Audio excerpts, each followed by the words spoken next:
प्रभुंकर महानामर धन्यवाद हो। प्रभु आज पुनर्बार आमको आज विशेष उपासना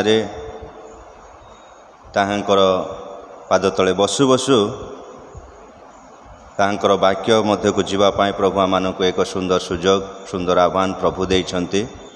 प्रभु गौरवान्वित हुअन्तु। Hallelujah hallelujah, praise the Lord.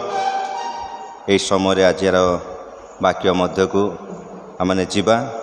आजिर वाक्य निमंते आमानक मध्य प्रभुंकर दास सुमन कुमार दास उपस्थित थिबारु तांको निकटरे कृतज्ञता एवं धन्यवाद जनाए।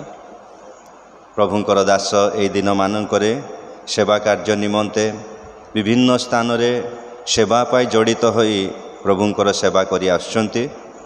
आज आमानकर मंडली रे प्रभुंकर दास उपस्थित थिबारु निश्चित आमने प्रभु को धन्यवाद देउ।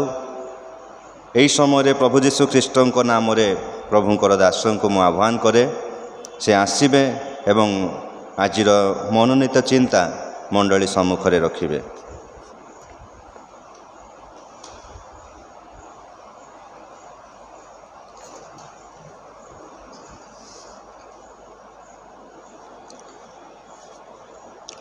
ईश्वर को नाम धन्य हो।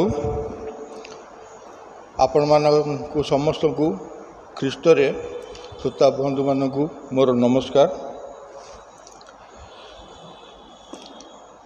यही नुआ बजार कुष्ठाश्रमर अनुष्ठान को विशेष धन्यवाद दिए एवं पास्टर हिजकियन लिमा को मध्य विशेष धन्यवाद दिए।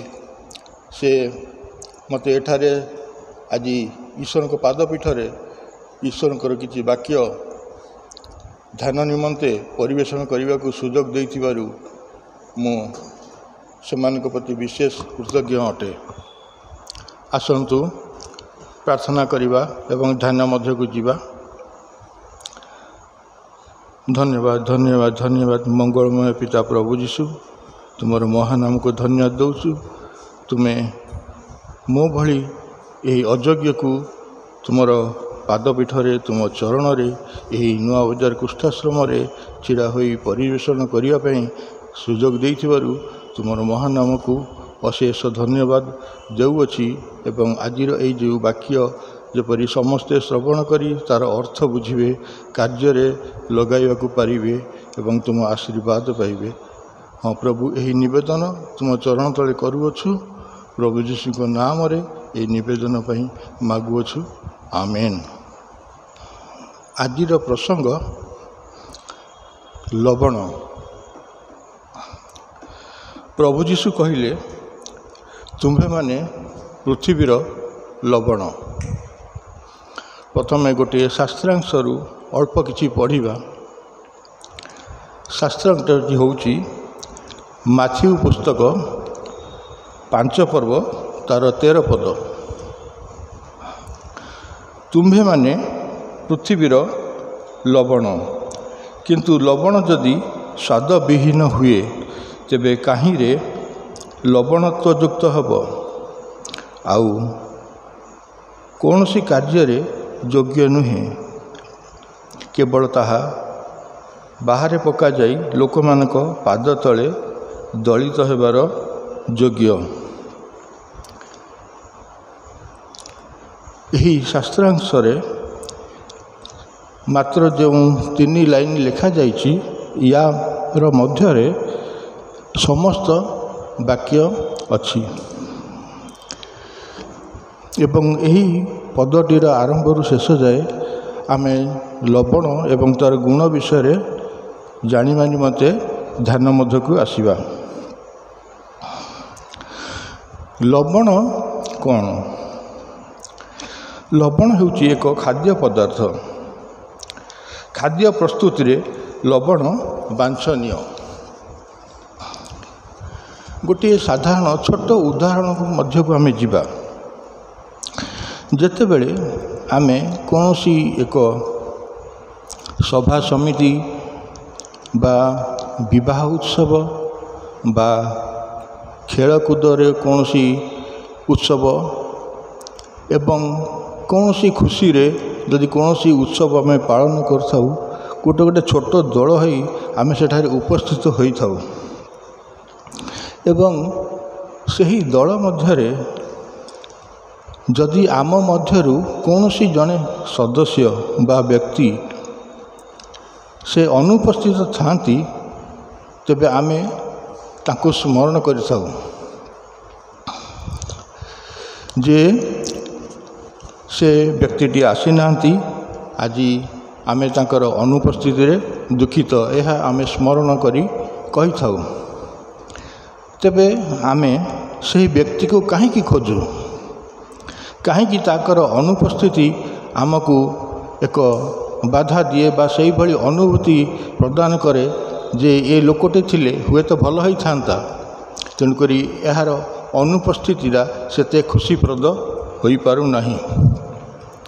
ଏହାର ଅର୍ଥ ଆମେ ବୁଝିପାରୁଛୁ ସେ ଲୋକ ପାଖରେ ସେଭଳି କୌଣସି ଉତ୍ତମ ଗୁଣ ଥିଲା ଯାହାକି ଲବଣ ସାଙ୍ଗରେ ତୁଳନା କରାଯାଏ, ଯେପରି ସେହି ଲୋକର ସେହି ଗୁଣ ପାଇଁ ଆମେ ତାକୁ ସ୍ମରଣରେ ଆଣୁଥିଲୁ ଏବଂ ତାକୁ ମନେ ପକାଉଥିଲୁ। ତେବେ ଏହି ଜିନିଷଟିକୁ ଲବଣତ୍ୱ କୁହାଯାଏ ବା ଲବଣ ପରି ଏକ ଗୁଣ ସମାନର ଚିହ୍ନ ପ୍ରକାଶ କରେ, ଯାହାକି ଆମର ଜନସମାଜରେ ଲୋକମାନଙ୍କ ହୃଦୟରେ ସ୍ମରଣୀୟ ହୋଇ ରହିଯାଏ।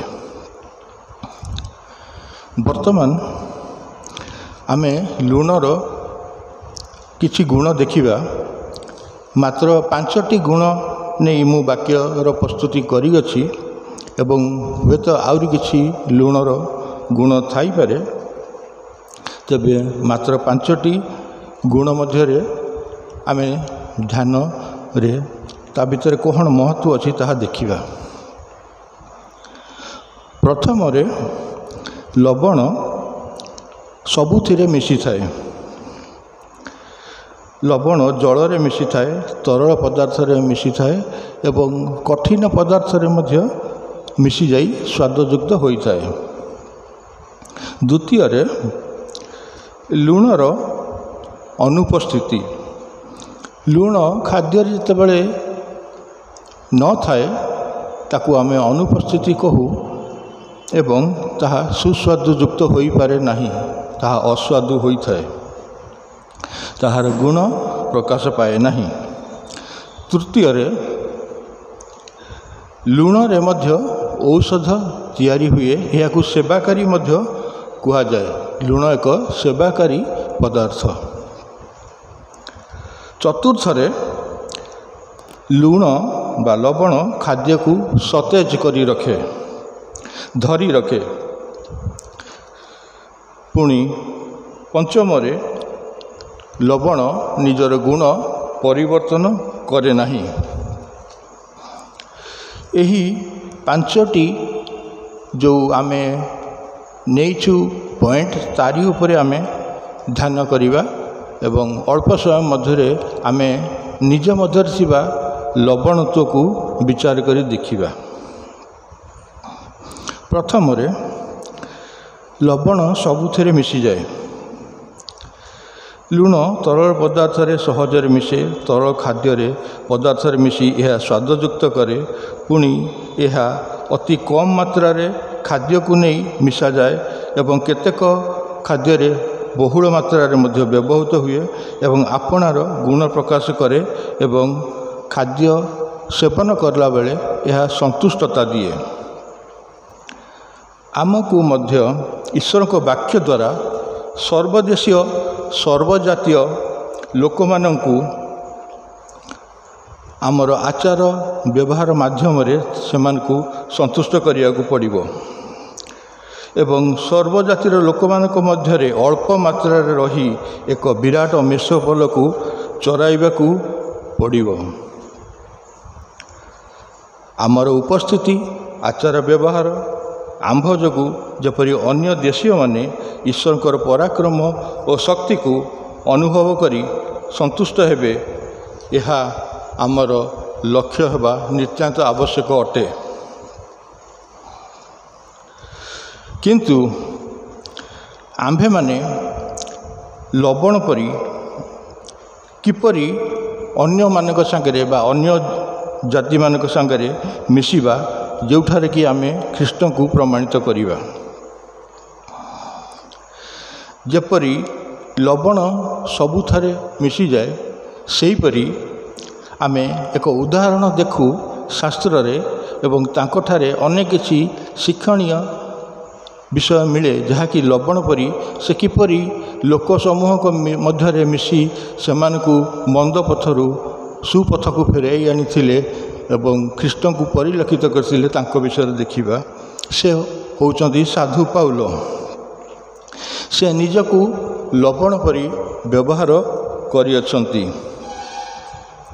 ପ୍ରଥମ କରନ୍ଥୀୟ 9 ପର୍ବ 19 ପଦରୁ 22 ପଦ ମଧ୍ୟରେ ଏପରି ଲେଖାଯାଏ, କାରଣ ଯେପରି ମୁଁ ଅଧିକ ସଂଖ୍ୟକ ଲୋକ ଲାଭ କରିପାରେ, ଏଥିପାଇଁ ମୁଁ କାହାରି ଅଧୀନ ନ ହେଲେ ହେଁ ନିଜକୁ ସମସ୍ତଙ୍କର ଦାସ କଲି।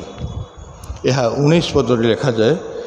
ଏବଂ ସେ କାହାର ଅଧୀନ ନ ହେଲେ ମଧ୍ୟ ସମସ୍ତଙ୍କୁ ସାହାଯ୍ୟ କରି ନିଜକୁ ଦାସ ପର୍ଯ୍ୟନ୍ତ ସେ ଦାସ ପରି ସାହାଯ୍ୟ କରି ସମସ୍ତଙ୍କ ପ୍ରିୟ ପାତ୍ର ହୋଇ ସମସ୍ତଙ୍କୁ ମନକୁ ଜୟ କରିବାକୁ ଚେଷ୍ଟା କରିଥିଲେ।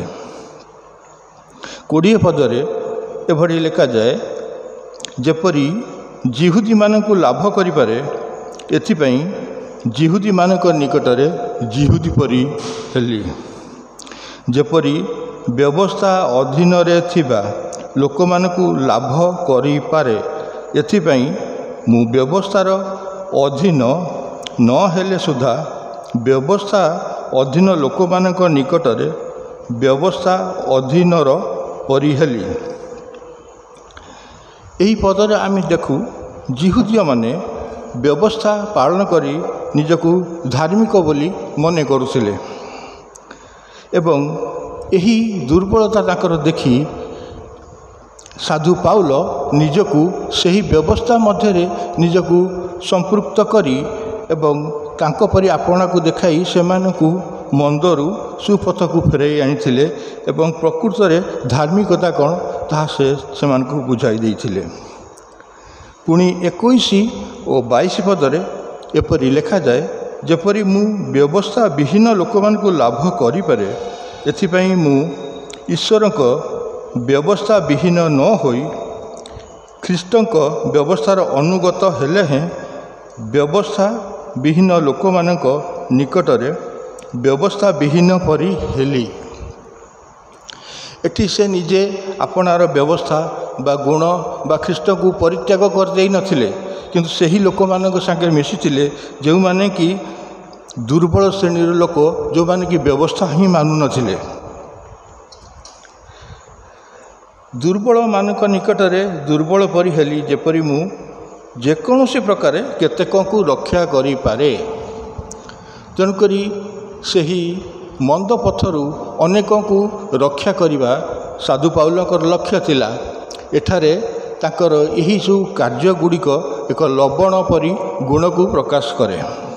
ଏଥିପାଇଁ ସମସ୍ତଙ୍କ ନିକଟରେ ସବୁ ପ୍ରକାର ହୋଇଅଛି। ସେ ଯେଉଁ ପ୍ରକାର ଲୋକଙ୍କ ସହିତ ମିଳାମିଶା କଲେ, ସବୁ ପ୍ରକାର ଲୋକଙ୍କ ସହିତରେ ସେ ଆପଣାକୁ ସମାନ କରିଦେଲେ, କିନ୍ତୁ ଆପଣା ଗୁଣକୁ ସେ କାଏମ ରଖିଲେ, ଆପଣା ଗୁଣକୁ ଛାଡ଼ିଲେ ନାହିଁ। ସେ ଖ୍ରୀଷ୍ଟଙ୍କୁ ପ୍ରକାଶ କରି ତାଙ୍କର କାର୍ଯ୍ୟ କଲେ। ବର୍ତ୍ତମାନ ଦ୍ୱିତୀୟରେ ଆମେ ଲବଣର ଆଉ ଏକ ଗୁଣ ଦେଖିବା, ଲବଣର ଅନୁପସ୍ଥିତି। ଯେତେବେଳେ ଖାଦ୍ୟରେ ଆମେ ସ୍ୱାଦ ଖୋଜିଥାଉ, ସେଥିରେ ଲବଣକୁ ବ୍ୟବହାର କରିଥାଉ ଏବଂ ଯେତେବେଳେ ଖାଦ୍ୟ ଖାଉ, ଯଦି ସେଥିରେ ଲୁଣ ବା ଲବଣ ନଥାଏ, ତାହା ଅସ୍ୱାଦୁ ଲାଗେ। ଆମେ ସଙ୍ଗେ ସଙ୍ଗେ କହିଥାଉ ଏଥିରେ ଲୁଣ ପଡ଼ିନାହିଁ। କିନ୍ତୁ ଲବଣ ବା ଲୁଣ ପଡ଼ିଥିବା ଖାଦ୍ୟକୁ ଆମେ ଯେତେବେଳେ ଖାଉ କେବେ କିଛି କହୁନାହୁଁ, କିନ୍ତୁ ଯେତେବେଳେ ଲୁଣ ନଥାଏ ସମସ୍ତେ ଉଚ୍ଚାରଣ କହିଥାନ୍ତି ଏଥିରେ ଲୁଣ ନାହିଁ, ଲୁଣ ପକାଅ। ତେଣୁ ଆମକୁ ଲବଣ ପରି ମନୁଷ୍ୟ ଜୀବନରେ ମଧ୍ୟ ଆତ୍ମିକ ଜୀବନରେ ମଧ୍ୟ ସ୍ୱାଦଯୁକ୍ତ ହେବାକୁ ପଡ଼ିବ। ଲୋକଙ୍କ ସହିତ ମିଶି ସ୍ୱାଦଯୁକ୍ତ ହୋଇ ଲବଣ ପରି କାର୍ଯ୍ୟ କରିବାକୁ ପଡ଼ିବ। କଲସିୟ 4 ପର୍ବ 6 ପଦରେ ଏପରି ଲେଖାଯାଏ, ତୁମ୍ଭମାନଙ୍କ ବାକ୍ୟ ସଦା ମନୋହର, ପୁଣି ଲବଣରେ ସ୍ୱାଦଯୁକ୍ତ ହେଉ, ଯେପରି କାହାକୁ କିପରି ଉତ୍ତର ଦେବାକୁ ହୁଏ ତାହା ଜାଣିପାର।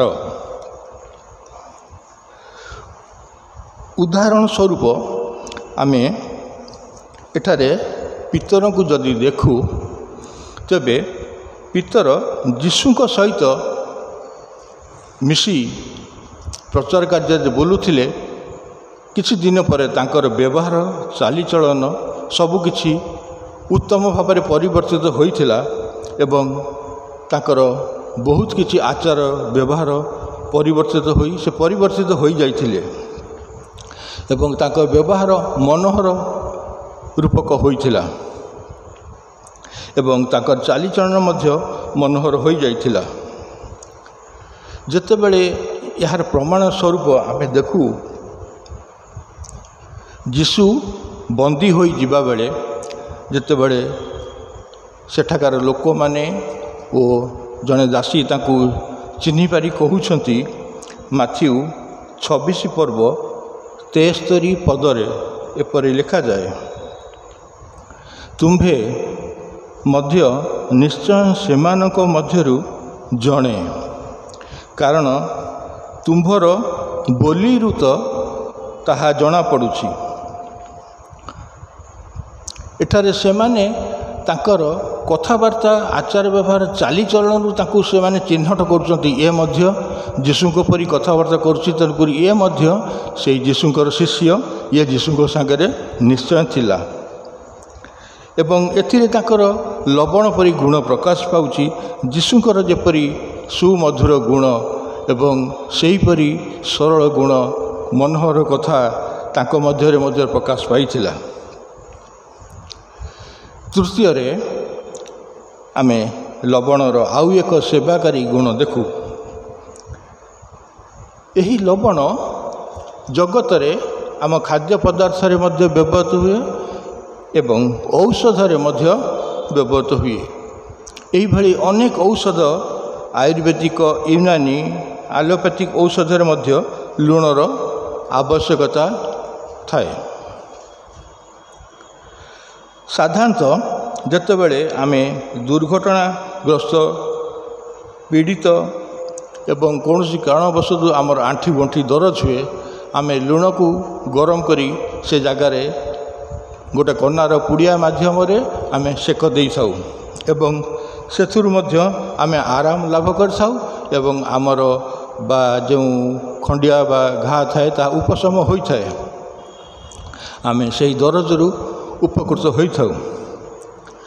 ଆଉ ଯଦି ଆମେ ଦେଖୁ, ପ୍ରଭୁ ଯୀଶୁ ମଧ୍ୟ ଆପଣାକୁ ଲବଣ ସ୍ୱରୂପ କରିଥିଲେ ଏବଂ ଆପଣାକୁ ଜଣେ ସେବାକାରୀ ରୂପେ ନିଯୁକ୍ତ କରି ସେହିଭଳି କାର୍ଯ୍ୟ କରି ଆସୁଥିଲେ।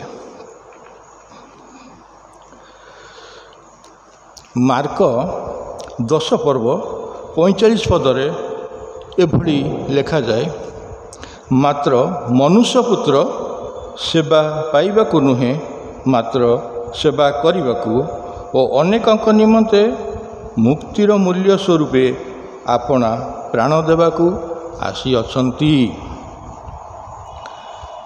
ପ୍ରଭୁ ଯୀଶୁ ଲବଣ ସ୍ୱରୂପେ ଆମକୁ ପରିଷ୍କାର କରନ୍ତି ଏବଂ ଲୁଣ ମଧ୍ୟ ଯେପରି ଦାଗ ପରିଷ୍କାର କରେ, ଦେହରୁ ମଧ୍ୟ ମଇଳା ସଫା କରେ। ଅନେକ ସ୍ଥାନରେ ଲୋକ ଲୁଣରେ ହାତ ଗୋଡ଼ ସଫା କରନ୍ତି ଏବଂ ଯେପରି ଆମେ ବର୍ତ୍ତମାନ ସାବୁନ ମାଧ୍ୟମରେ କରୁଛୁ, ଅନେକ ସ୍ଥାନରେ ଲୁଣକୁ ମଧ୍ୟ ପରିଷ୍କାର କରିବା ପାଇଁ ବ୍ୟବହାର କରାଯାଏ।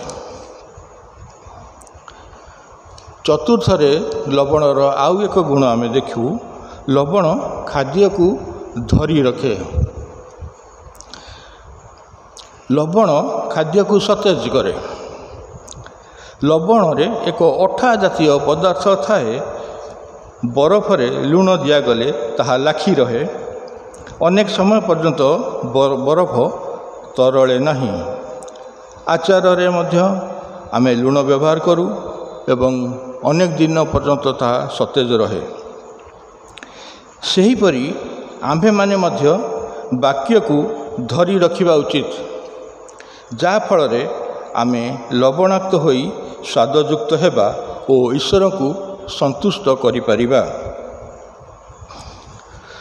ଭକ୍ତ ଦାଉଦ କହନ୍ତି, ମୁଁ ଯେପରି ତୁମ୍ଭ ବିରୁଦ୍ଧରେ ପାପ ନ କରେ, ଏଥିପାଇଁ ଆପଣା ହୃଦୟ ମଧ୍ୟରେ ତୁମ୍ଭର ବାକ୍ୟ ସଞ୍ଚୟ କରି ରଖିଅଛି।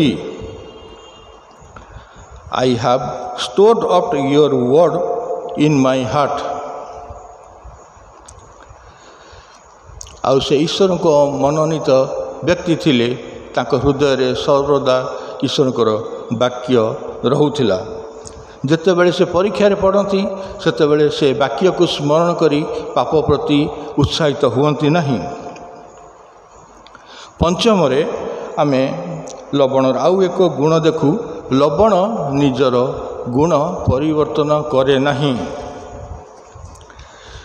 ଲବଣର ରଙ୍ଗ ଧଳା ବା ସ୍ୱଚ୍ଛ। ଏହା ଏକ ପବିତ୍ରତାର ଚିହ୍ନ ଏବଂ ପ୍ରତ୍ୟେକ ପବିତ୍ରତାର ଚିହ୍ନ ହିଁ ଶ୍ଵେତ ବା ଧଳା ରଙ୍ଗର ଅଟେ। ଏବଂ ଲୁଣକୁ ଯେତେବେଳେ ଆମେ ଗରମ କରି କୌଣସି କାରଣ ପାଇଁ ଭାଜିଥାଉ, ତେବେ ମଧ୍ୟ ତାହା ଧଳା ରହେ, ତା ରଙ୍ଗ ପରିବର୍ତ୍ତନ କରେ ନାହିଁ। ମାର୍କ 9:49 ପଦରେ ଏପରି ଲେଖାଯାଏ, ଯେଣୁ ପ୍ରତ୍ୟେକ ଜଣ ଅଗ୍ନିରେ ଲବଣାକ୍ତ ହେବ। ଏଠାରେ ଅଗ୍ନିର ଅର୍ଥ ବିଶ୍ୱାସ, ଧୈର୍ଯ୍ୟ ଓ ଭରସାର ପରୀକ୍ଷାର ଅଗ୍ନି ଅଟେ।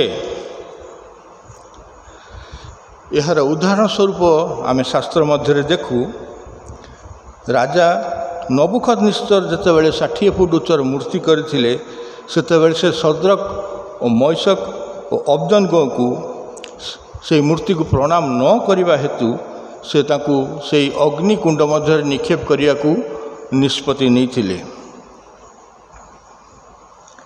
ଦାନିଏଲ ପୁସ୍ତକ 3 ପର୍ବ 13 ପର୍ବରୁ 18 ପଦରେ ଆମେ ଏହାର ବିସ୍ତୃତ ଭାବରେ ବିବରଣୀ ଦେଖିପାରିବା। କିନ୍ତୁ ସଂକ୍ଷେପରେ ଆମେ ଯଦି ସେହି ସଦ୍ରକ, ମୈଶକ ଓ ଅବଦନଙ୍କର ଲବଣତ୍ୱ ଗୁଣ ବିଷୟରେ ଆମେ ଦେଖୁ, ଏଠାରେ ତାଙ୍କର ଗୁଣ ବିଷୟରେ ଆମେ ପ୍ରମାଣ ପାଇପାରୁଅଛୁ। ଏଠାରେ ଦାନିଏଲ 3 ପର୍ବ ତାର 16 ପଦରେ ଏଭଳି ଲେଖାଯାଏ, ଏ ବିଷୟରେ ଆପଣଙ୍କୁ ଉତ୍ତର ଦେବାର ପ୍ରୟୋଜନ ନାହିଁ।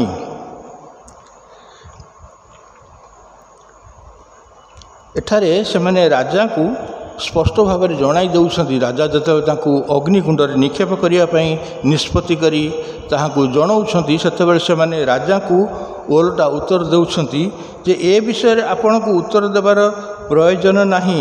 ପୁଣି 3 ପର୍ବ 17 ପଦରେ ଏପରି ଲେଖାଯାଏ, ଯେବେ ସେପରି ହୁଏ, ତେବେ ଆମ୍ଭେମାନେ ଯାହାଙ୍କର ସେବା କରୁ, ଆମ୍ଭମାନଙ୍କର ସେହି ପରମେଶ୍ୱର ଆମ୍ଭମାନଙ୍କୁ ପ୍ରଜ୍ୱଳିତ ଅଗ୍ନିକୂଟରୁ ରକ୍ଷା କରିବାକୁ ସମର୍ଥ ଅଟନ୍ତି। ଆଉ ହେ ମହାରାଜ, ଆଉ ସେ ଆପଣଙ୍କ ହସ୍ତରୁ ଆମକୁ ଉଦ୍ଧାର କରିବେ। ଏହି ଦାନିଏଲ 3 ପର୍ବର 17 ପଦ ତାଙ୍କର ବିଶ୍ୱାସର ଲବଣତ୍ୱ ଗୁଣକୁ ଏଠାରେ ଜଣେଇ ଦିଏ ଏବଂ ତାଙ୍କର ବିଶ୍ୱାସ ଯେ କେତେ ଦୃଢ଼ ତାହା ଆମେ ଏଥର ଦେଖିପାରୁଛୁ। ଏବଂ 3 ପର୍ବ 16 ପଦରେ ମଧ୍ୟ ଆମେ ଦେଖିଲୁ, ସେ ରାଜାଙ୍କୁ ଭ୍ରୂକ୍ଷେପ କରୁନାହାନ୍ତି। ସେ କହୁଛନ୍ତି ଏ ବିଷୟରେ ଆପଣଙ୍କୁ ଉତ୍ତର ଦେବାର ପ୍ରୟୋଜନ ମଧ୍ୟ ନାହିଁ। ତାମାନେ ଈଶ୍ୱରଙ୍କ ଉପରେ ତାଙ୍କର ଭରସାର ଏତେ ଦୃଢ଼ ଭରସା, ସେମାନେ ରାଜାଙ୍କୁ ମଧ୍ୟ ଉତ୍ତର ଦେବାକୁ ଭୟ ପ୍ରକାଶ କରୁନାହାନ୍ତି। ପୁଣି 3 ପର୍ବ 18 ପଦରେ ଶେଷରେ ସେମାନେ କହୁଛନ୍ତି ଯେ ମାତ୍ର ଯେବେ ନ କରନ୍ତି, ତେବେ ମହାରାଜ, ଆମ୍ଭେମାନେ ଯେ ଆପଣଙ୍କ ଦେବତା ଗଣର ସେବା କରିବୁ ନାହିଁ, କିଏ ବା ଆପଣଙ୍କ ସୁବର୍ଣ୍ଣ ସ୍ଥାପିତ ସୁବର୍ଣ୍ଣ ପ୍ରତିମାକୁ ପ୍ରଣାମ କରିବୁ ନାହିଁ, ଏହା ଆପଣ ଜ୍ଞାତ ହେଉନ୍ତୁ।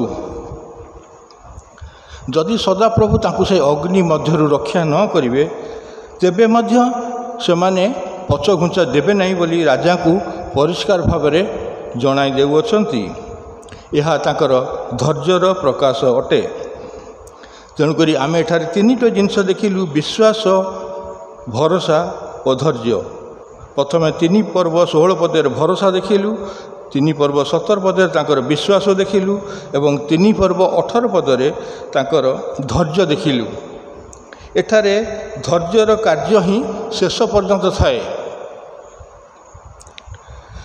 आईब मध्य तांक परीक्षार शेष पर्यंत धैर्यर सहित ईश्वर के उपरे विश्वास रखी रही एवं से अपना गुण परिवर्तन कले नहीं एवं निजर लवणत्व रखिले।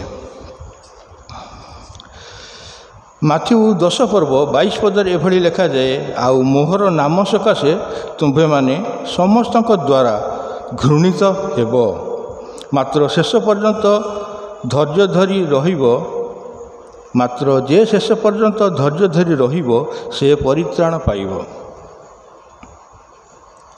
मात्र जे शेष पर्यंत धैर्य धरी रहिबो। एठारे प्रभु सूचाई देउछंती शेष पर्यंत आमको धैर्य दरकार एवं से शेष पर्यंत धैर्य धरले ही आमे परित्राण पाई परिबा। लूक 21 पर्व 17 और 18 पदरे एभली लिखा जाए, मोहर नाम सकाशे तुम्भे माने समस्त द्वारा घृणित हेब। 18 पदरे लिखा जाए, किंतु तुम्भर मस्तकर केश सुधा ही नष्ट हेब नहीं। जदि आमे सदाप्रभु उपर भरोसा रखिचु, विश्वास रखिचु, तेबे से आमर मस्तकर केश सुधा नष्ट होबाकू देबे नहीं। पुणी सही सद्रक मैशक और अब्दनकर जोगु से 3 जनक जोगु ईश्वरकर एक योजना सफल हैला। सही 3 जनक पई राजा परिवर्तित हेले। दानिएल 3 पर्व 25 पदर लिखा जाए, मु अग्नि मध्यरे गमन करिवार 4 मुक्त लोक देखुअछि ओ सेमानकर कौनसी क्षति होई नहीं। पुणी चतुर्थ लोकर मूर्ति परमेश्वर को पुत्र सदृश।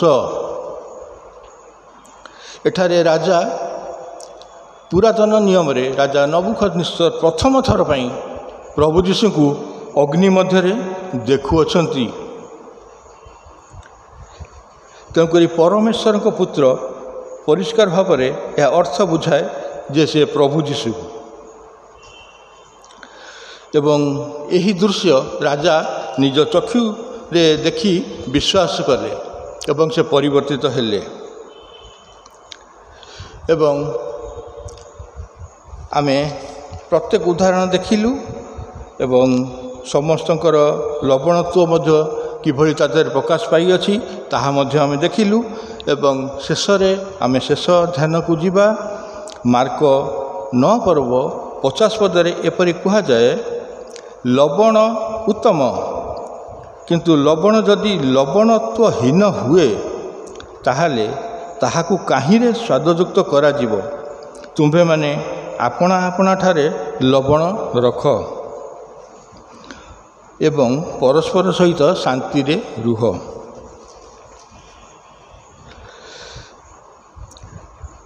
दुईटी अर्थ अच्छी गोटे शब्दर ताकू कह जाए टेस्ट।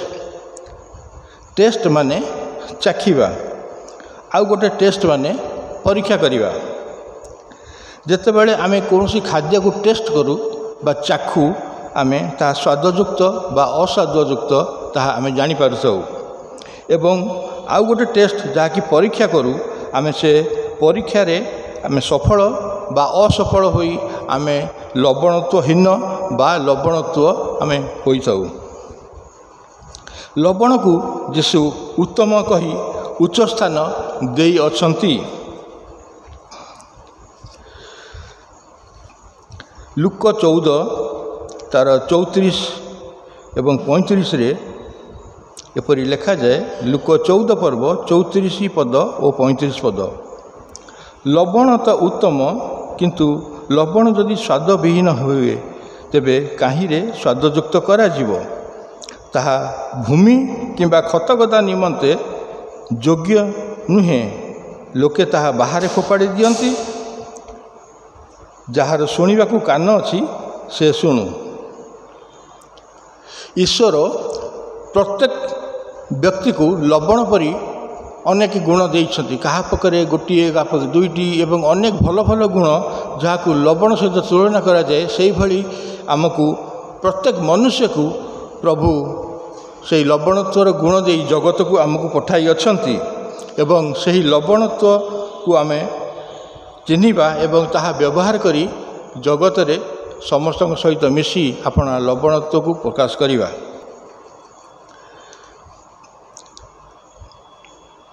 ମାଥ୍ୟୁ 22 ପର୍ବ 14 ଏଭଳି ଲେଖାଯାଏ, କାରଣ ଅନେକ ଆହୁତ କିନ୍ତୁ ଅଳ୍ପ ମନୋନୀତ।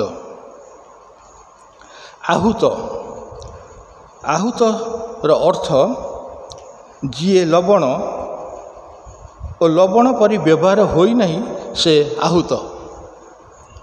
ଯିଏ ଲବଣ ଆଉ ଲବଣ ପରି ଆପଣାକୁ ବ୍ୟବହାର କରିନାହିଁ ଏବଂ ଖ୍ରୀଷ୍ଟଙ୍କୁ ପ୍ରକାଶ କରିନାହିଁ ଏବଂ ପରୀକ୍ଷାର ସମ୍ମୁଖୀନ ହୋଇନାହିଁ ସେ ଆହୁତ। ପୁଣି ମନୋନୀତ, ଯିଏ ଲବଣ ସ୍ୱରୂପ ବ୍ୟବହାର ହୋଇ ସ୍ୱାଦ ଉପଯୁକ୍ତ ହୋଇଅଛି ସେ ମନୋନୀତ। ଯିଏ ମନୋନୀତ ସେ ଆପଣାର ଲବଣତ୍ୱ ପରିପ୍ରକାଶ କରିଅଛି। ଏବଂ ମହାତୁରୀ ଧ୍ୱନିରେ ଲବଣାକ୍ତ ଓ ମନୋନୀତମାନଙ୍କୁ ନିଆଯିବ। ତେଣୁ ଆଜିର ଏହି ଧ୍ୟାନ ମଧ୍ୟରେ ଆମ୍ଭେ ଆମ ମଧ୍ୟରେ ଥିବା ଲବଣତ୍ୱକୁ ତୁଳନା କରିବା, ଦେଖିବା ଆମେ ସେ ଲବଣକୁ ସଂସାର ମଧ୍ୟରେ ପ୍ରଭୁଙ୍କ ପାଇଁ କିଭଳି ଭାବରେ ବ୍ୟବହାର କରିପାରୁଛୁ। ଏବଂ ଜଣେ ନିଆଯିବ, ଜଣେ ଛଡ଼ାଯିବ। ଯଦି ଆମ ଲବଣାକ୍ତ ହୋଇଥିବା, ଆମେ ମନୋନୀତ ହୋଇଥିବା, ଆମକୁ ନିଆଯିବ। ସେଥିପାଇଁ ଆମେ ଯତ୍ନବାନ ହେବା ଉଚିତ। ଆଜିର ଧ୍ୟାନ ନିମନ୍ତେ ପ୍ରଭୁ ଆଶୀର୍ବାଦ କରନ୍ତୁ। ଆମେନ୍।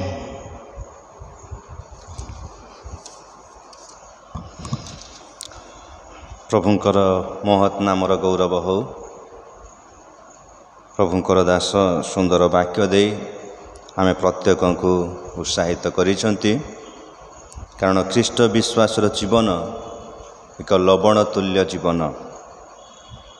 ଲବଣ ଯଦି ସ୍ୱାଦବିହୀନ ହୁଏ ତେବେ ତାହା କାହିଁରେ ଯୋଗ୍ୟ ନୁହେଁ।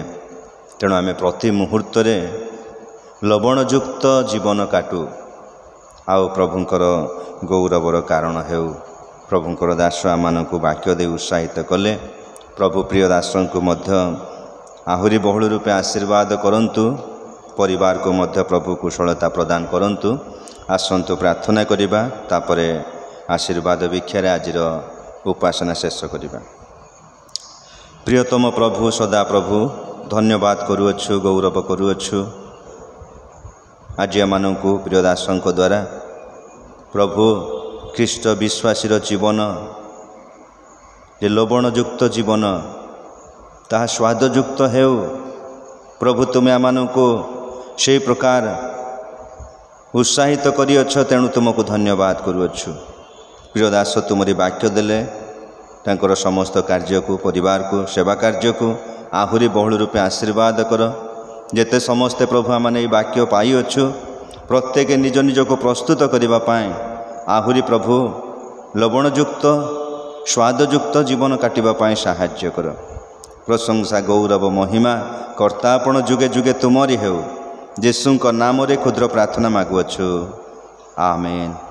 ଏତେବେଳେ ପିତା ଈଶ୍ୱରଙ୍କ ପ୍ରେମ, ତ୍ରାଣକର୍ତ୍ତା ପ୍ରଭୁ ଯୀଶୁଖ୍ରୀଷ୍ଟଙ୍କର ଅନୁଗ୍ରହ, ଦୟା, ପବିତ୍ର ଆତ୍ମାଙ୍କ ଚିରନ୍ତନ ଶାନ୍ତି, ଶକ୍ତି, ସୁମଧୁର ସହଭାଗିତା ଏବେ ପୁଣି ପ୍ରଭୁ ଯୀଶୁ ତୁମରି ସେହି ମହାଦିନ ପର୍ଯ୍ୟନ୍ତ ଆମ ସମସ୍ତଙ୍କର ସଙ୍ଗେ ସଙ୍ଗେ ଥାଏ।